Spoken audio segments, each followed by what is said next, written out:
Festive greetings to you all, wherever you are in the world. And welcome to Frank On Camnet.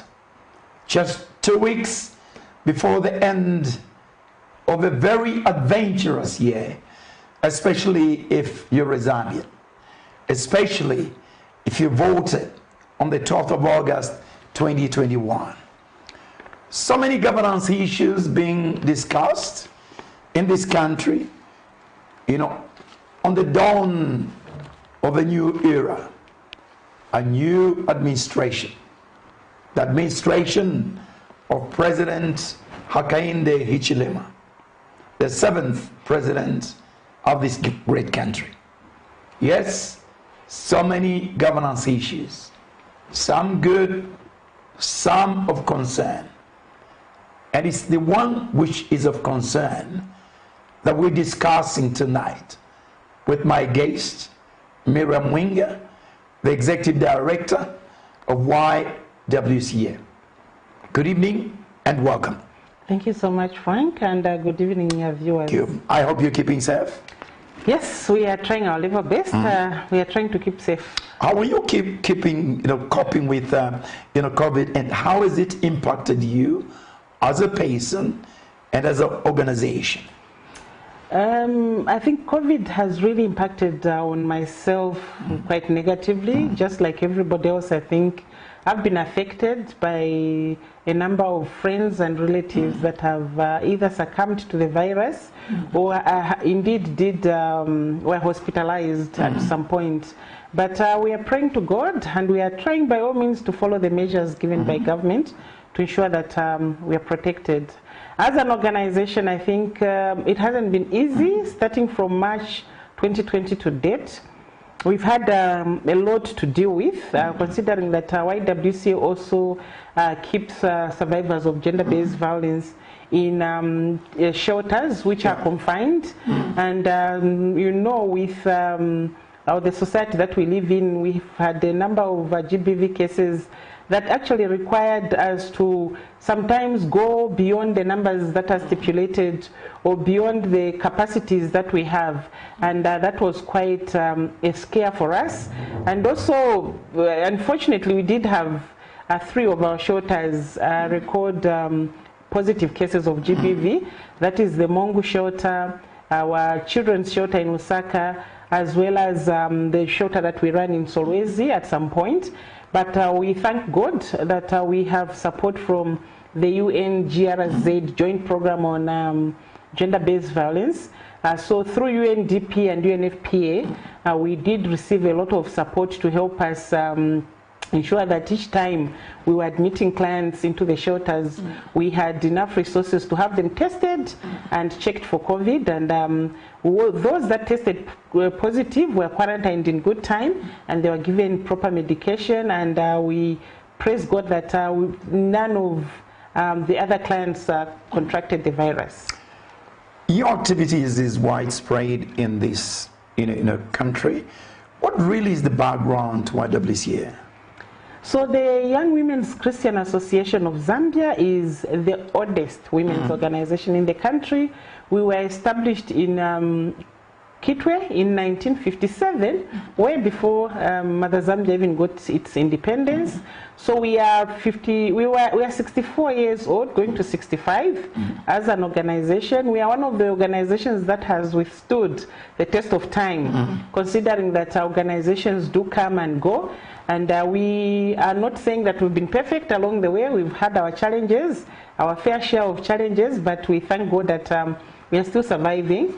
And so in terms of coverage, we are spread across the country. We are in every province. We are in over 54 districts. And we have partnerships, I think, from everywhere. We have partnerships with government. We have partnerships with the private sector. We have partnered with the mines.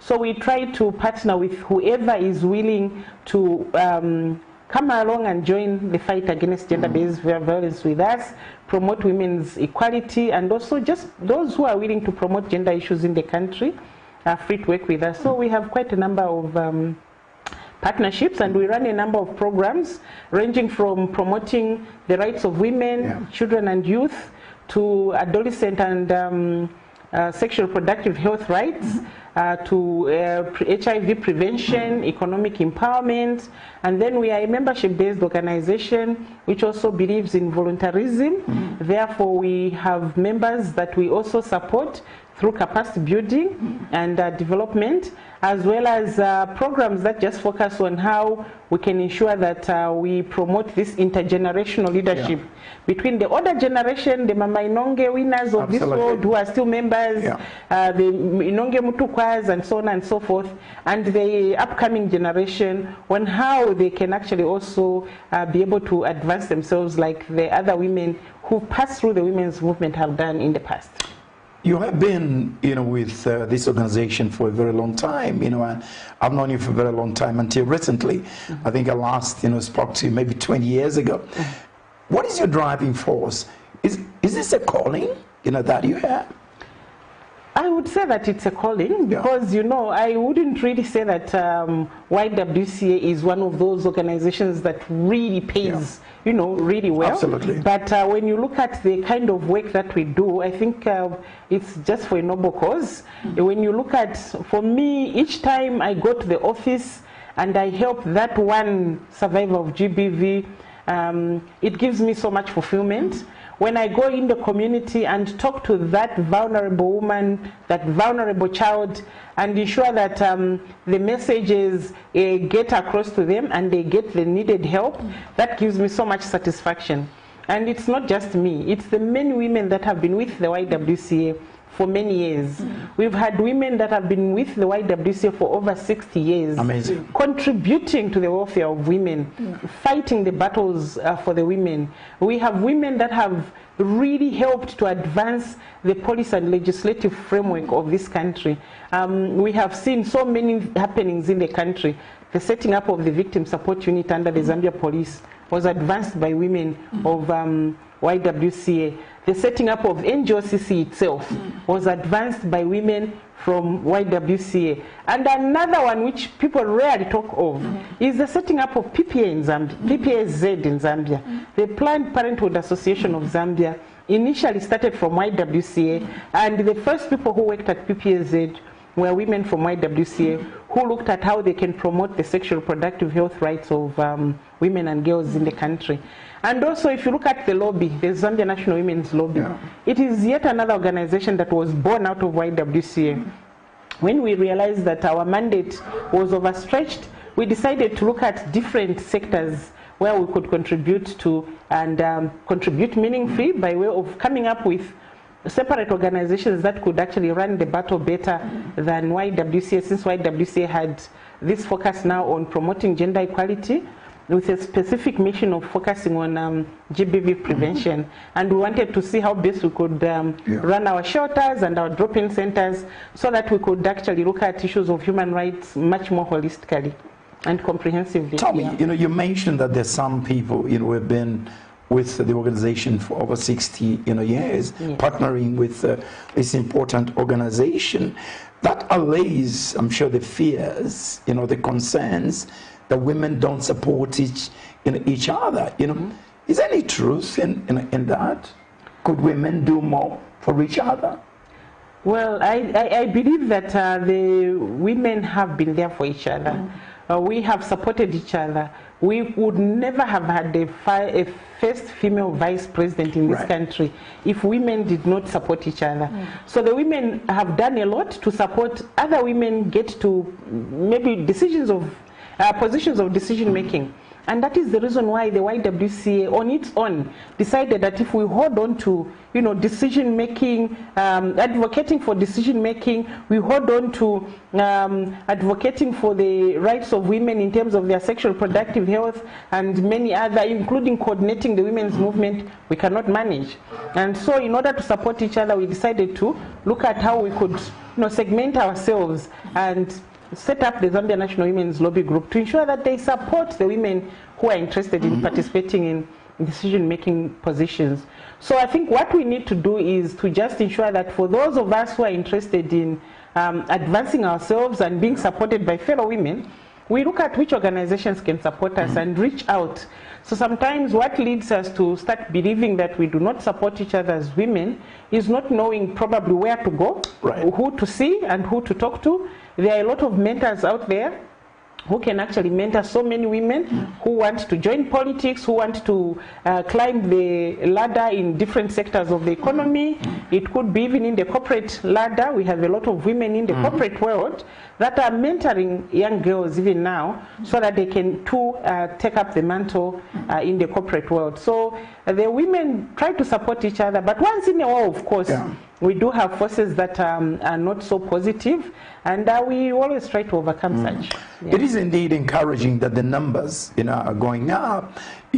Obviously they're not as high as some countries like Rwanda and Botswana, but there's a light at the tunnel, and I see that with now more women as permanent secretaries, perhaps less in cabinet, much less in a parliament. Isn't that a concern that where they should play a key role as representatives of the people in parliament, the numbers are fewer? Well, we are really concerned as women that in parliament we tend to see the numbers are actually going down rather than going up. We were at 17.5%, if I'm not mistaken, in the previous government.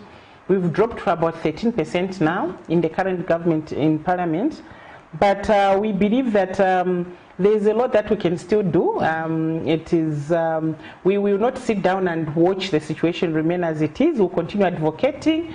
We'll also continue advocating that it starts from the political parties themselves at the time of before the elections actually take place. At the time when they are choosing leaders that will represent the women, we will also make sure that as a group, as women, we have women that are credible, that women that can actually vie for positions of decision making and be seen to be women that are contributing positively to the different political parties. So we are fighting the different barriers that are preventing women from taking part in decision making, because there are plenty. And so we believe that we will win the battle because we seem to have a government that is listening. So we believe that even as we are coming to the point of working on the constitution, during constitutional amendments, we will see to it that maybe we provide for quotas in the constitution, but also it starts from the political parties themselves. If they can provide for the quota systems within the political parties at that level, then it will be easier for us to get to a point where at constitutional level it will just be a walkover. So I believe that the battle continues and we will win the battle. Absolutely, absolutely. I like that confidence. I know we'll be talking about gender-based violence, which is a thrust of our discussion this evening. But having been with the YWCA for all this long, you must have seen a number of major concerns as you travel along, as you relate to the people. What are your major concerns that you're seeing out there? Yeah, so like you've rightly stated, YWCA is focusing on matters related to gender-based violence. So we do have a number of concerns that we would like to see ironed out over time. One of the major concerns that we have is related to the policies, the legislation in the country. For instance, we have the Anti-GBV Act, number 1 of 2011, that is now 10 years of age. And during the past 10 years, we've seen that the piece of legislation is good. It has helped to highlight GBV issues. For instance, it's easier now to get to a police station and pinpoint that this is GBV and really isolate it from common assault. We have also seen that with the Anti-GBV Act, the judiciary has come up with the fast-track courts, and we have a number of institutions that have been set up to fight gender-based violence. However, despite all these good things that have been happening, you find that there are certain critical provisions within the Anti-GBV Act that have not materialized. One of them being the setting up of the Anti-GBV Fund, which is supposed to be a fund that supports women who have gone through gender-based violence and have passed through the shelters. Because once they come out of the shelters, what next? Especially if the spouse has been incarcerated. What do they do? Where do they begin from? So this fund is supposed to be set up so that it gives capital to enable the women do a business or expand their business and so on and so forth. So this particular fund has not been actualized, and we're hoping that with the coming in of the new Dawn government, we shall actualize the anti-GBV fund. And then the other challenge that we have been facing as YWC, working with survivors of gender-based violence, is that we run about 9 shelters across the country, where all the 9 shelters are functional. They are admitting clients, and when you admit a client or a survivor of gender-based violence, you require to provide comprehensive services to these. So you need to have linkages with other institutions, but you also need to make sure that the survivor is comfortable by providing certain needs of the survivor within the shelter. One of the needs is food, with clothing, and anything that will really just make the survivor comfortable during the time when they are going through that traumatic experience, and as we are trying to see how best we can assist them come out of that traumatic experience. So one of the challenges we've been having is, like at the moment, we have just the 2 Lusaka shelters, one has 23 clients, that is the adult shelter, and the children's shelter has 18 children. So when you look at 18 plus 23, that's over 40. And so when they're in a house, it means that they use a lot of electricity, they use a lot of water, and we are not exempt as YWCA from paying these utility bills. So you find that at the end of the month, we have a bill of 4,000 plus for just water, and then electricity and so on and so forth. But we also need to cater for the needs of the counselors that provide 24-hour counseling to the survivors of gender-based violence. So that is something that we believe the government can take up, because we are providing a service that is also contributing or complementing the efforts of government. So we believe that if we can work closely with the government, they scrape off some of these bills that we incur, then we will be able to provide a better service to our survivors of GBV. So we are appealing to the new Dawn government to help us look into this issue of utility bills. Then the other challenge that we have is regarding transportation. You know, when you look at a survivor of GBV, when they walk in, they have all manner of needs. So we have some that have medical needs, some that have cases with the police, some that have cases with the courts. Now, transporting these women to these different service providers is a challenge, and transport is not readily available, especially for the women that are expectant, the women that have got under 5 children, the children get sick at any time, the women who are expectant sometimes go into labor unexpectedly in the middle of the night, and you find that we have to share now the project vehicles with the shelter issues. And you know, when you have 9 shelters and you only have a few vehicles, it becomes difficult to run the affairs of the shelter efficiently. So in some instances we are assisted, like on the Copper Belt. We need to appreciate the mines have come through for us, providing shelter to us whenever we need shelter, at whatever time they come forward. They've taken over the electricity bills, the water bills, the bills for food, and so on and so forth. So we are also appealing to the corporate world to come in and adopt 1 or 2 shelters and assist us so that we together lighten the burden. Right. Tell me, before we even proceed very far, for the sake of our viewers, what is GBV? What is deemed as gender-based violence? How different is that from common assault? Okay. So when we talk about gender-based violence, we're talking about any harmful practice that you inflict on a person simply because of their gender. You inflict harm on a person because they're male or female, because you have much more power compared to that particular person. And when we talk of power, we're not talking about the physical power. It could be the power of the tongue. Some of us, even in marital setups, we find that when I'm talking to my spouse, it really hurts them. That is gender-based violence, which is a verbal or emotional or psychological harm. Then we also have the sexual violence in terms of forms, where the sexual harassment, and there's incest, where there's sex relations between relatives. We have issues of defilement of children and rape.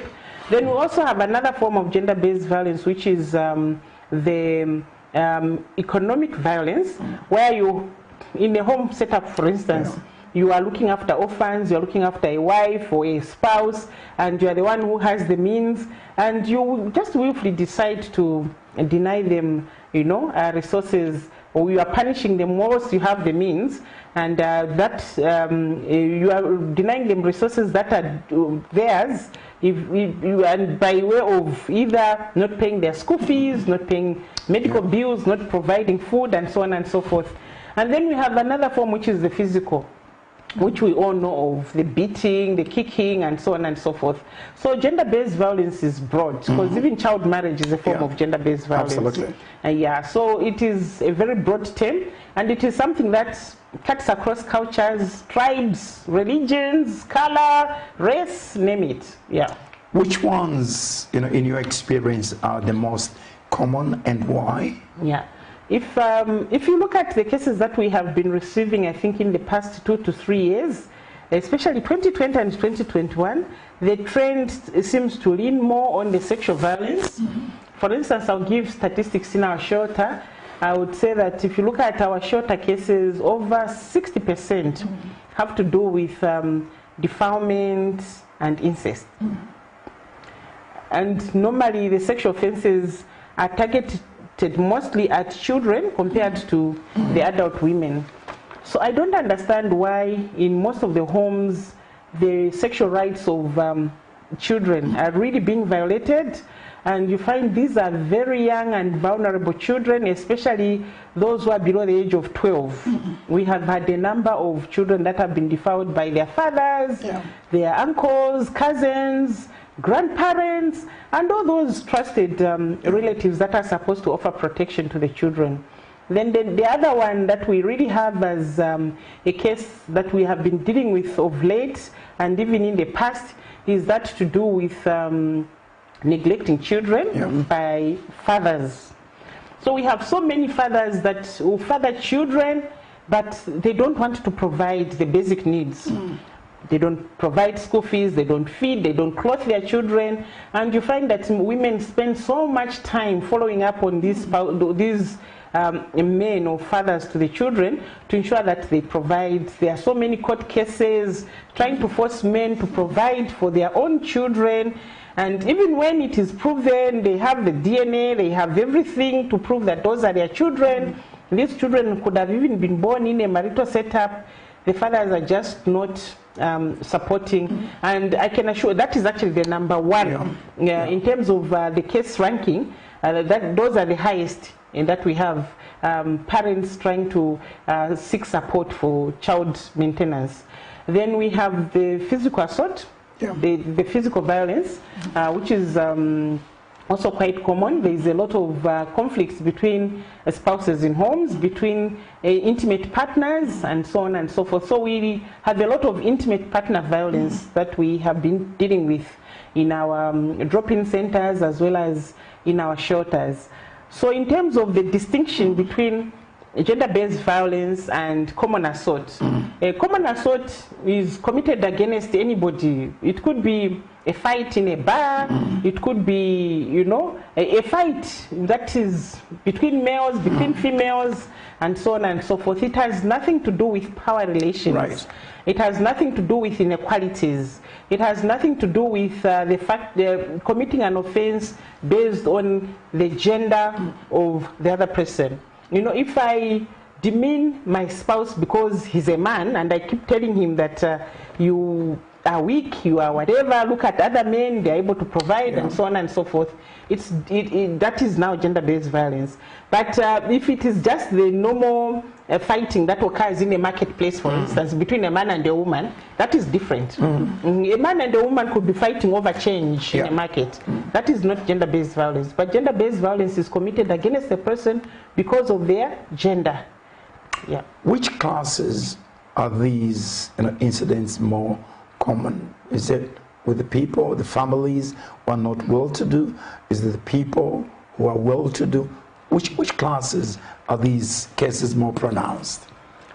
I think if we do a ranking, you find that the majority of cases are reported from the high-density areas, the middle-income class, as well as the low-income class, compared to the high-income class. And I think one of the reasons is that when you look at the well-to-do families, they tend not to come out to report cases because they have a lot of fear around what will people say about me, gender-based violence, being victimized by my wife, being victimized by my spouse, what about the name that I carry, and so on and so forth.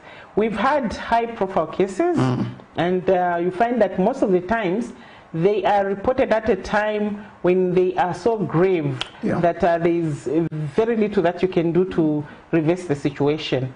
But when we go in the communities like Kalingalinga, Ngombe, Mtendere, Matero, we create awareness. People really come forward to report cases of gender-based violence on their own, or the neighbors who actually come out and mention that at that household there is such a situation going on. But when it comes to these high-density communities, the Kablongas, the Woodlands, and Avondales of this world, you find that even if you go to create awareness, nobody comes out of the fence to come and listen to you.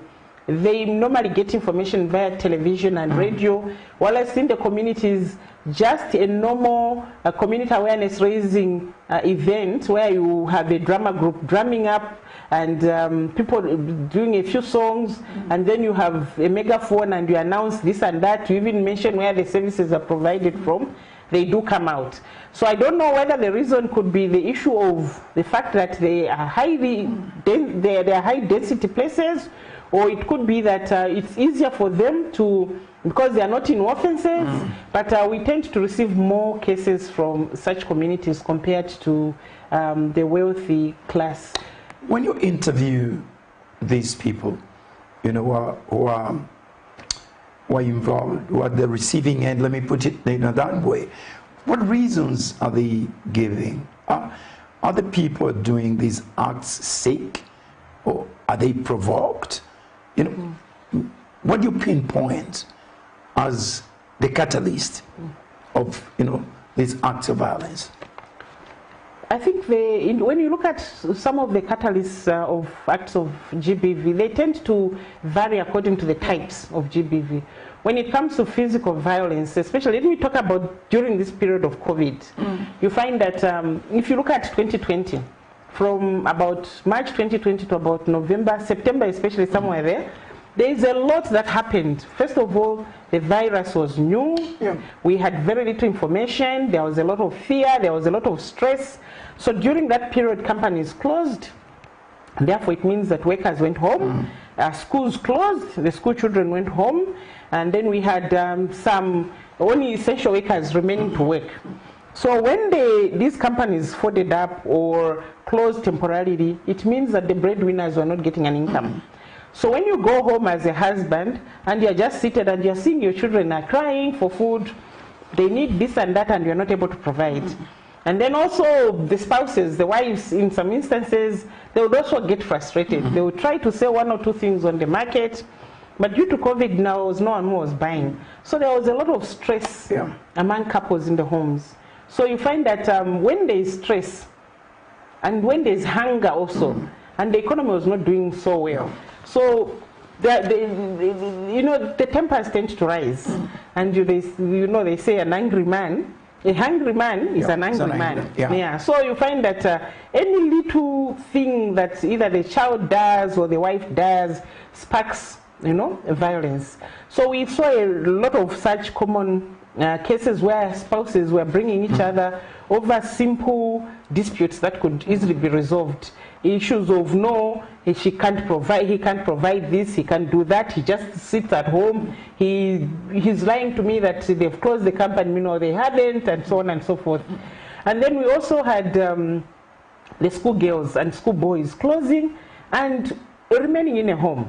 You know, when the schools are open, you find that during the day there are no children at home, so there is peace. Even food will not move as quickly as it does when everybody's home. But also you find that sometimes children are in boarding schools, so the household has very few people to look after. So when the household is packed, there was also a lot of tensions that were building up. So that led to a lot of GBV, but we also saw a lot of schoolgirls getting pregnant, being married off, failing to go back to school after the schools opened in September. So those are some of the triggers that you look at. Economic changes in the economy. So when the economy is not doing well, we tend to see a lot of GBV. But also when the economy is doing well in a home, we see a lot of gender-based violence. For instance, this month of December, I can assure you, we're going to have more gender-based violence cases because of Christmas, because of New Year. People are getting bonuses and so on and so forth. So you find when people get bonuses from their places of work, they apply the monies in wrong places, and that also causes gender-based violence at home. So you find again, women start coming now reporting that their spouses are not providing at home despite having received reasonable income. Then the other trigger is the cultural beliefs, the norms, the practices that we have, where men are expected to do certain things, women are expected to behave in a certain way, that actually force people to demand that the woman behaves in a certain manner, and that also leads to conflict in a home. These are serious, situations that human beings, go through. The million-question question is, why is it that very few cases are being reported? You talked about, with the shelter now holding about 40 people young and all. That's a small number, but there are many more cases, out there. Why are they not reporting? Yeah. So when you look at our reporting system in Zambia, it's such a way that you can go to the victim support unit of the Zambia Police. You can walk in a drop-in center of YWCA, where now we do an assessment of the cases that are very severe, that require to go to the shelter, and those that are less severe, that can actually go back home. So in the drop-in centers, we've seen quite an increase in terms of reported cases. In the victim support units section of the Zambia Police, we are seeing that increase in terms of reported cases, but we also still believe that there's a lot of cases that are not reported, that go quietly in homes or are swept under the carpet. We still have a lot of women that are voiceless in the community, that cannot talk to the issues of gender-based violence. We also have a lot of men that are dying in their homes because they are not able to voice out and report cases of gender-based violence. And there are many reasons for that.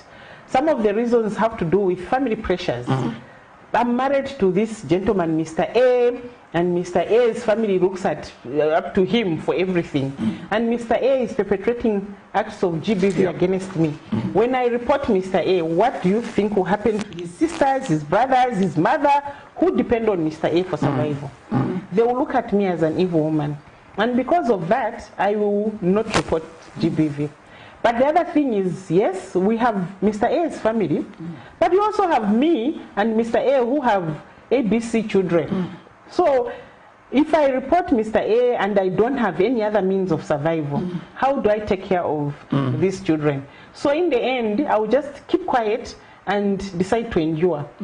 The other reason that we have really seen as to why people are not reporting cases of GBV is that whenever they report a case, they think that this person will be incarcerated and taken away. What we don't realize is that there are several service providers like YWCA who actually have time to sit down and help a family through mediation and conflict resolution, help them, come out of that conflict situation that they have. So we do not seek such services as Zambians. We can't go to Chainama, for instance, to be cancelled so that we improve in the way we relate, anger management issues, and so on and so forth. Because the moment the family members will hear that, oh, Mr. A went to Chainama, everybody will start laughing that Mr. A is mad. Mr. A went for counseling at YWC, they'll start thinking, oh, what's wrong with Mr. A? Is he a weak man for him to be receiving counseling? So that also leads to non-reporting of cases. Then we also have the issue of men fearing to be stigmatized. You know, the issue of stigma. We still have a lot of stigma in our communities where people who go through gender-based violence, especially men, are deemed to be weak. And therefore you find that they fail to report cases of gender-based violence. And in the end, we have seen so many men and women lose their lives from intimate partners, which could not have been lost had they sought that service.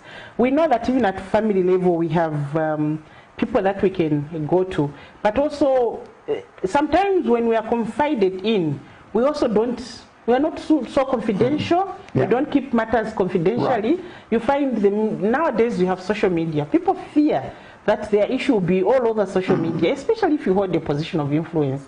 You don't want everybody to be discussing your private matters. So those are some of the reasons really that people do not report, which is quite sad, because we need to develop a culture of seeking help urgently. And it's not just the survivors in the community, even for us who are service providers in GBV, we need self-care, we need counseling, we need some form of therapy, because every day you are listening to all these sad stories which affect you, because at the end of the day you start exhibiting weird behaviors as well. Absolutely. So, what process do those who come to seek for help, go through? What kind of process do you apply? And I remember you mentioned that you do send some cases back home. What is the determining factor? Why should you send me back home when I'm being abused? So like I mentioned, we have a drop-in center. By the way, let me mention that all the services provided for by YWCA to members of the public are free of charge. So they can walk in a drop-in center. We have a drop-in center for youth up to the age of 35. And then we have a drop-in center for adults. So in the youth drop-in center, we have youth for counselors, youth for paralegals providing services to youth. And then in the adult section, we have adults providing services to adults. And we do this because we do not want the young people to be judged by the older generation. So when they walk in, they'll find a counselor who will listen to them and record the case. And from listening to the client, the counselors are able to determine whether the case is very extreme and therefore requires to be sheltered, or it is something that just requires the particular client to receive counseling themselves, or it requires the spouse or the intimate partner or whoever the perpetrator is to come through and be counseled together with the survivor. So we are able to weigh based on information that we get and the severity of the case, and then that is what helps us now to determine whether to take this case for safety, which is in the shelter, or allow them to go back, and we will give them a letter to ask that particular person to come back and have a discussion with, or our counselors can actually go to that particular home with the client and see how we can resolve the issue. So there are certain issues that, there are certain questions that we ask them that will help us detect that the environment is volatile and not conducive for them to go back to, or this environment is mild, this environment is okay. It also helps us to determine what kind of service we are supposed to provide to this particular client. Do you send some of these people to to the police so that the police... Yes, so when we receive a case, we work in collaboration with different departments and different stakeholders. There are certain cases that come directly to us but require to be reported at the police. We help them get to the police station. There are certain cases that come to us and require serious medical attention, urgent medical attention. I'll give an example of somebody who has been raped or defiled. Yeah. They will require emergency contraceptive if they are of childbearing age. They will require to be given the medication to prevent them from contracting the HIV virus. But they also maybe require just medication to ease the pain. Yeah. So we also work with the Ministry of Community Development and Social Welfare. YWCA is not a government entity. Right. It is an NGO, and so when we are taking care of people, we have to make sure that we inform the government wing that is mandated to know where the citizens are, or else we'll be keeping citizens against their will. So we work with different departments to make sure that we provide a holistic service to a survivor. Some of these people come with physical injuries, worse. They're scarred, mentally. How do you deal with these cases? Yeah. So like I stated, if somebody comes with a physical injury, first of all, we need to ensure that they are calmed down, because some of them come with a lot of fear, with a lot of anxiety. Once they calm down, we need to explain to them why they need medical attention, because again, we do not force, but we ensure that they get the right service. So we ensure that they get medical attention. After getting the medical attention, we continue now dealing with the trauma that they have gone through counseling. Then those that are highly traumatized, again, our role is to be available to them, to listen to their plight, and also to be, when we are talking to them, we'll be able to detect how long or how often they need to be attended to regarding the case that they have presented, and also looking at the levels of the trauma. There are instances when we've received cases that we cannot handle because they are highly traumatized and they require the services of a psychologist.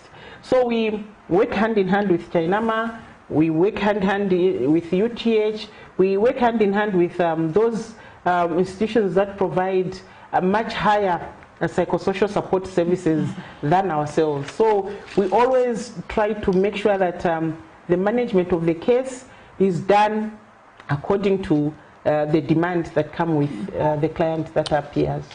When you send them back home, when they recover, do you keep an eye on them? Do you follow up, the progress after they have left the shelters? And do some of them return? Yes. So when funds are really flowing and they're available, as service providers, we are actually mandated and required to follow a client up to a point where we see that they are completely healed and they have normalized and reintegrated properly in society.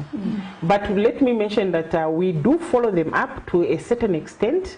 But resources are not adequate for us to follow them up to the required standards. Otherwise, under normal circumstances, we are supposed to do home visitations so often to be able to assess the client again to see whether the trauma is completely gone or they still require more counseling. And then we also have clients that come from far-flung places, so transportation, like I mentioned, is a bit of a challenge. But what we do, if it's inter-district, we try to work with the Department of Social Welfare. For instance, if we have a case in Lusaka that has come from Kafue, when that particular client is discharged, we work with the social welfare officers in Kafue to continue following up on that client. But also you find that they too are challenged with transport and resources to get to the various locations. We also do not have enough staff, volunteers to do the follow-ups. And these are some of the gaps that we would like to see addressed going forward, because we believe that the Ministry of Community Development and Social Welfare really has a lot that they can offer to support some of the survivors of GBV if they are well resourced. You did mention, what we did mention, allude to the fact that you have been working for many years, have there been cases where you feel, you know what, I think this case really breaks me? And if there have been cases like that, how have you dealt with those cases? Do you also need, therapy? Have there been situations where you feel, you know what, I also need, help? This case has really broken me. Yeah. I will talk about myself personally. Yeah. Before I joined YWCA, I was working with men and women in the agriculture sector, forming groups, working with farmers. Yeah. Then I joined YWCA and I started dealing with these cases. There was a time that a young lady brought a 1 year, 6 month old daughter who had just been defiled by the stepfather. Yeah. And I had never seen a case of a child being defiled. Yeah. Yeah. And first of all, I didn't believe that it's possible for an adult man to defile somebody who is 1 year old. So I was really trying to quiz the mother to say, are you sure he really defiled her? Yeah. And the mother said yes, and he has really caused a lot of damage to the child. And the mother just opened the legs of the child. And I blacked out. Yeah. And I have never been the same since that day. Yeah. I was in shock. I could not believe that an adult man could cause so much damage to a child. Yeah. Because what was going through my mind wasn't the child screaming.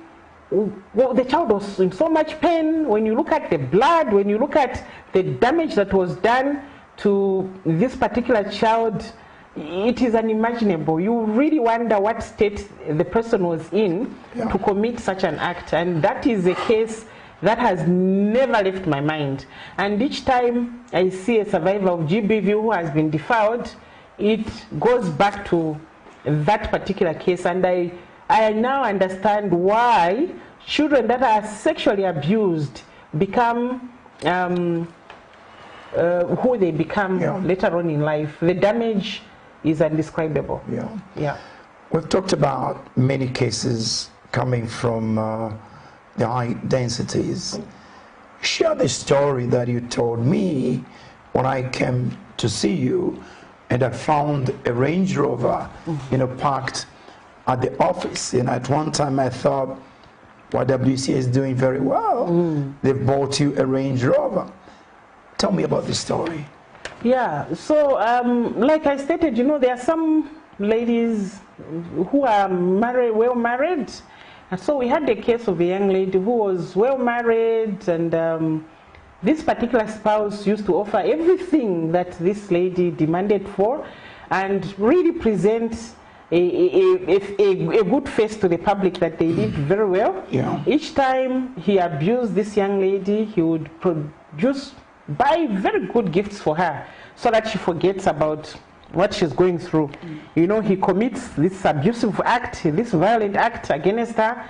He buys a diamond ring, he buys a car, he buys her whatever she demands for, the most latest car, until this lady just couldn't take the abuse anymore. So this lady just decided, oh, fine, I know that it's about his reputation, it's about his status, and I'm not happy.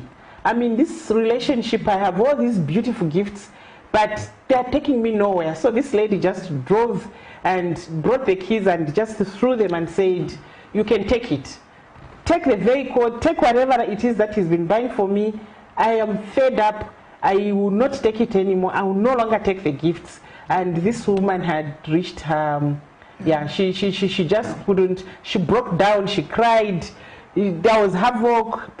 None of us understood what was going on until such a time that she calmed down. That's when she was able to narrate what she has gone through over the years, having nobody to talk to, having nobody to narrate her ordeal to, and the only place she could think of where she could relieve herself and have someone to talk to was YWCA. And she believed that she had been in that situation because she was accepting the gifts that were coming with the abuse that she was going through, and she realized at that point that she needed to act. Oh my God, this is heartbreaking. We're talking about GBV, gender-based violence, with MWINGA, the executive director of YWCA. 35% in the world of people are abused at one time or the other. The question I keep on asking is, how do you abuse somebody you claim you perceive to love? How do you abuse your own child? Difficult, questions to answer. When we come back, we deal with those who suffer, silently. What can they do if they cannot report to YWCA and other related institutions? Where can they cry out? Where can they have their situations addressed? We also look at stigma. Join us very shortly. This is Frank on Camnet, discussing a very difficult subject. Hi there. SGK Properties wants to remind you that there will be life after the festivities. That's why we are here right now presenting you an opportunity to invest in what will literally last you a lifetime. We have various plot sizes in Kabangwe area, just 6.7 kilometers from 6 miles roundabout. Plot sizes range from 20 by 20s, 25 by 20s, 30 by 20s, 35 by 20s, 40 by 20s, 40 by 23s, and 40 by 35s. We also have 1 acre plots located in Lusaka West, 22 kilometers from Lumumba Road on Rungwe Road, going for 180,000 kwacha. Remember, the option to have your dream house or passive income investment property constructed for you with modern finishes and quality care is also available. For more details on acquiring these pieces, contact us on 0762 166018 or scan the QR code you see on the screen to access us on WhatsApp directly. SGK Group, serving generations through knowledge. This is Frank on Camnet. We're looking at gender-based violence with MIRRIAM Munger, who is Executive Director of YWCA.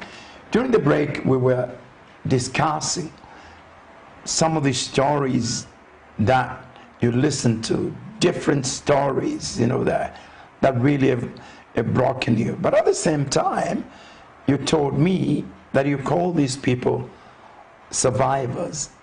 Can you just qualify what you call these people survivors? Okay, so when you look at gender-based violence in Zambia, the history of GBV service provision in Zambia, you realize that at some point we used to call it domestic violence. And at that particular time, you realize that so when you go to the police, they'll tell you, oh, it's a domestic offense, it's domestic violence, go and resolve it with your partner. And at some point, we, as YWC and other stakeholders, advocated that the name changes from domestic violence to what it is, gender-based violence, because it was affecting men and women in this country because of who they are in terms of gender. Then also what we realize is that when you look at a person who goes through gender-based violence, there is so much trauma that is involved. There is so much physical violence, emotional violence, economic violence, and so on and so forth that happens, and the extents differ. So we have certain violence that is so severe that we've lost our brothers and sisters in the process. People have been killed by their spouses due to gender-based violence, and those ended up as victims. And then we have those of us who have gone through gender-based violence, severe forms of gender-based violence, but we have lived to tell the story. So you are a survivor. You have survived the ordeal, whilst others have actually died in the process. And they became victims, they became statistics, they became numbers of people that have died as a result of GBV. You have remained to tell the story, and as a survivor of GBV, we believe that you can reach out to other people and break the silence, break the ice, help them come out of that situation by way of talking about it, by way of telling the stories, by way of encouraging people to speak, to actually seek or access justice, access the services that are available and be helped. So we are saying some survivors of gender-based violence have come out in the open, narrated their ordeals and helped another person to seek a service and come out of that particular situation they are in, and did not end up as victims who have died, but have ended up as survivors who have lived to tell their stories. A two-pronged equation in MIRRIAM. Those who suffer silently and they can't come to organizations like yours, what recourse can they take? Where can they go? And in saying so, I've heard some stories that some victims who have gone to the police have not received the sympathy. Yeah. Okay? The stories have been doubted. Unconfirmed stories are that they've been equally abused by people who are supposed to help them. Yeah. Yeah. You know, when you look at gender-based violence and service provision around gender-based violence, it is actually a specialized field. Yeah. So because it is a specialized field and we do have certain police stations that do not have a unit called the Victim Support Unit in place, you find that the people who are in charge of that police station, especially at the inquiries desk, may not have the necessary training in gender-based violence.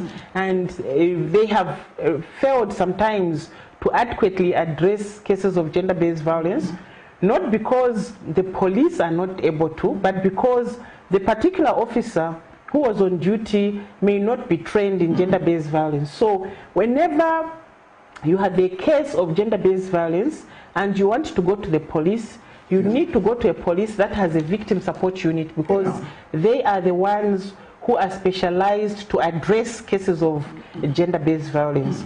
And when you go there, you need to mention that it is gender-based violence, or else it will be taken as common assault, and sometimes you find that it will not be addressed accordingly because it has been recorded otherwise. Then when it comes to the police stations again, you find that when you get there, sometimes they will refer you to an organization like Ywca, probably because they do not have specialized manpower to deal with the case. But we have had unfortunate instances, yes, reported, where the person is re-victimized at the police station and in other institutions as well. You know, when we are dealing with human beings, it's not everybody that takes their work seriously. We always have a few bad eggs. We've had a few bad eggs here and there who have not handled the matters of GBV very well, but that should not discourage people from reporting and still approach police stations to report GBV cases, simply because they found that one man or that one woman who did not address their plight accordingly. So, well, we are not defending the particular individuals that do not provide such services, but we always encourage to say that you can report at any other police station. Because when you look at the Anti-GBV Act, it actually says that if an act of GBV is committed here where I am right now in Ibex, and I do not have the confidence to report at Ibex Hill Police Station, for instance, I can go to Woodlands Police Station, I can go to Kablonga Police Station, I can go anywhere to report the GBV case. You are allowed and you'll be attended to wherever you go to. So if I go to report at this particular police station and my case is not properly addressed, I have the right to go to another police station or go to Ywca and still have the issue addressed. So do not go back home simply because your issue has not been attended to properly. In rural areas, traditions, cultures, impact, GBV, negatively, you know, because in the villages, you know, people even embrace a woman being beaten as part of the culture, part of, you know, tradition, which is very cruel, difficult to understand. How do you deal with a situation like that, you know, in these modern times where we're still embracing bad cultures, bad, you know, traditions? How do you deal with that? Yeah. Actually, it's not just in rural areas. It's just the culture that we have and we embrace that has some aspects that are negative to it. Culture is good. Culture must be embraced. It gives us our identity. Surely it must evolve. Yes, it must evolve with time. So within our culture, there are certain aspects that are not, that are negative and that impact and on us negatively, and also perpetuate acts of gender-based violence. So what YWCA is doing is that through funding partners like UNFPA, UNDP, UNESCO, and many other institutions that we are working with that are supporting us financially, we have embarked on including men in our programming. Now we have programs under the Men's Network, where we are looking at grooming boys, grooming men into GBV prevention, where they are groomed to become champions of anti-GBV champions, people that can actually go in the community and address the root causes of gender-based violence with fellow men, target their fellow men, have conversations, dialogue with fellow men. We also have programs that target the perpetrators themselves. So we have community men that are trained to target perpetrators of GBV and help them to identify the wrongs that they are doing against their spouses, against their daughters, against their mothers, against the females in their life whom they are perpetrating GBV against. And we have had a lot of positive feedback from that, where we have some of the people who were really championing GBV coming out to be serious anti-GBV champions, who are helping other men come out of the situation where they are perpetrating acts of GBV and become champions that speak, and not just speak but act against GBV when they see it happening in their communities. So within our cultures, yes, we have practices and beliefs that if a woman commits an act against you, you need to punish her, and in the process you find that we dehumanize the woman, we reduce her to almost this status of a child, simply because she has burnt maybe, let's say, some relish, she has not done the bed properly. And we are saying we need to change, you know, that culture of saying if a woman has done anything wrong in her home, let her be beaten, let her be chased away to go back to her home, and so on and so forth, to a culture where we are promoting communication. We are promoting communication between spouses, where you sit down and explain to your spouse to say that what you have done should have been done this way. We need more of corrective measures than punitive measures in addressing issues within our society. And if the majority of us looked at how we deal with matters in a positive way, then we would have more of less GBV acts committed. So through these programs, you find that more and more men now begin to understand that when I'm dealing with this woman, or my wife, for instance, she's an adult. And when I tell her what to do and how to do it correctly, or I tell her that, oh, my wife, you know, we should have done it this way, instead of doing it the way you have done it, and correcting her properly, and you come back tomorrow, you find she's done the correct thing. That is the solution to the problem. But if you slap her, she will not understand what wrong she committed, because sometimes you just beat, and tomorrow she will commit the same act, and she'll reach a point where the beating really makes no sense. Absolutely. But when you communicate, she'll remember. And so positive communication is what we're promoting. And so we are saying that indeed culture is good, but we have certain aspects of culture that we need to do away with and evolve with time. You made reference to punitive action. This brings me to the question of young girls, school-going girls who become pregnant, at an early age at school. They're banished home. The boys who are responsible continue in school. I mean, how do you treat people like that? Yeah, society is difficult to understand. It starts from at home. She's banished because the parents no longer need her. They sent her to school to go and bring in a certificate. She comes back with a human being. Then she goes to school. She is equally chased because the school believes that she's bringing bad morals to her friends and therefore she deserves to be in the community. In the end, this girl finds herself on the street. We are not really helping the situation. And then you find that the boy who committed the act goes on to complete his education and becomes a minister and moves on and completely forgets about the girl who was impregnated, including the child that was born out of that union. So what we are doing as YWCA is to look at what the government has put in place, the school re-entry policy, and also to help parents through dialogue understand that they need to be more supportive to the girl child at that particular point, to make sure that they support her through that challenge that she has gone through of becoming pregnant before the time is right, and help her raise that particular child and help her go back to school so that when she finishes her education, she can now support the child, because that is the solution. If she completes her education, then she'll be able to provide for not just the child, but for the parents as well in their old age. So that is what we were missing out in the past. So you find that the girl's entire family is actually punished.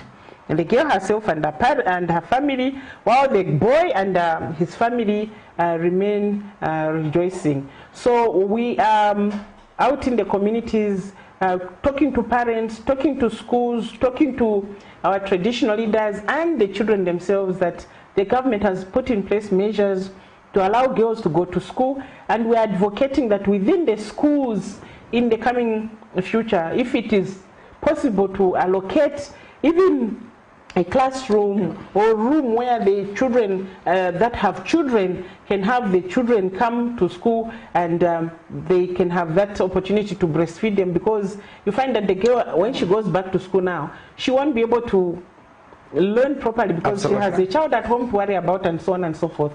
So there is a lot of advocacy to see how best we can support the children who have children before time and go through gender-based violence. Again, it is actually gender-based violence. In terms of laws, we got a new Dawn government now. What are the pertinent issues that you'd like this government to look at? Yes, there are so many things that we really want the government to look at in terms of improving the laws to make sure that they are more inclusive, especially to women and children in the country. I already talked about actualizing the Anti-GBV Fund.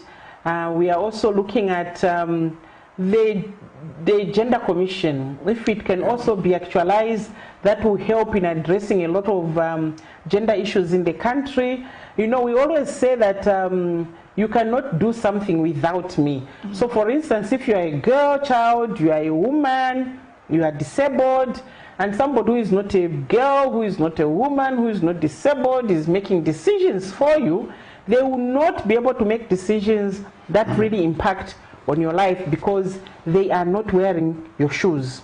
So what we are saying is that we want a gender commission that will help to address the issues that affect women, because once they do that, even the issues that affect the girl child will be dealt with.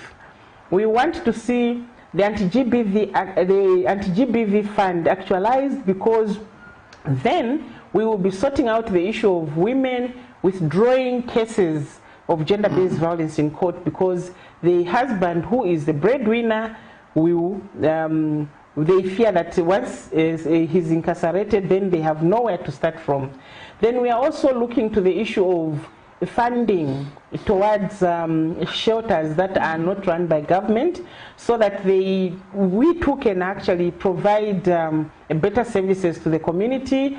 But also, if you look at what we are doing, like I mentioned, we are complementing the efforts of government, and therefore we believe that the partnership that we have with government needs to go a little further in the near future.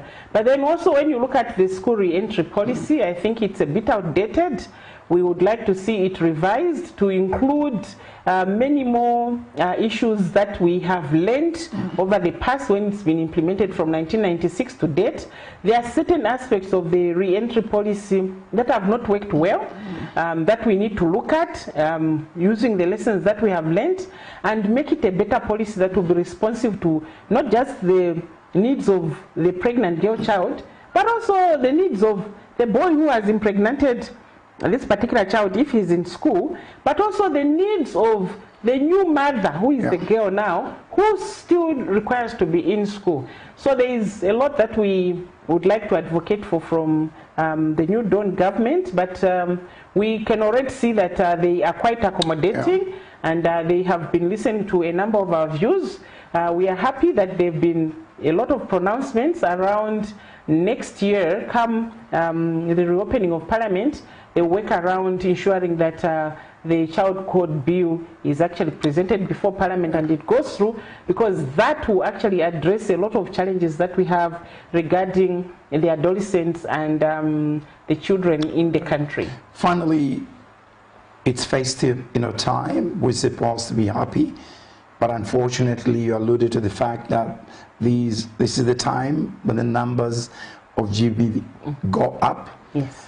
Your final appeal, to the people out there. Yes, so my final appeal to the members of the public is that, first of all, when you look at the survival of gender-based violence, these are human beings that still have rights, that still need to be dignified. These are human beings that still need to be respected. So when they come out of their traumatic experiences and try to be reintegrated back into society, we need to welcome them with both hands and give them the necessary support to live and continue living their normal lives. We also need to see how best we can support women and children that are in shelters, that are not able to celebrate Christmas with their families because they are nursing the wounds that they have gone through during the process of GBV. So members of the public, the corporate world, can contribute, even just a cake, to make sure that that young girl who is in a shelter, when she's supposed to be with her family, can have something to rejoice about despite going through trauma. We also believe that there is a lot that we can all do to prevent GBV. And one of the messages that I always have is that if all of us are speaking about gender-based violence, then it means that the message will be everywhere and everybody will be able to take action. So the duty is with each and every one of us to report GBV on behalf of a neighbor who is going through it, on behalf of a friend, a relative who is not able to speak when they are on about it. Please be their voices, and let's be supportive of people that are going through trauma by helping them seek the necessary services so that they can go back into their community to live their normal lives. Miriam, thank you very much. Very difficult subject, but thank you very much, for your input in this, very important, discussion. Thank you so much. On Camnet, I spoke to MIRRIAM MWINGA, who is the Executive Director of Ywca, and we looked at issues pertaining to GBV. Those who commit these cases, please look yourself in the mirror, say sorry to those who you're victimized, and say sorry to God, because we are all God's children. Imagine that was done to you. You must always think of that. That's it for this Tuesday evening.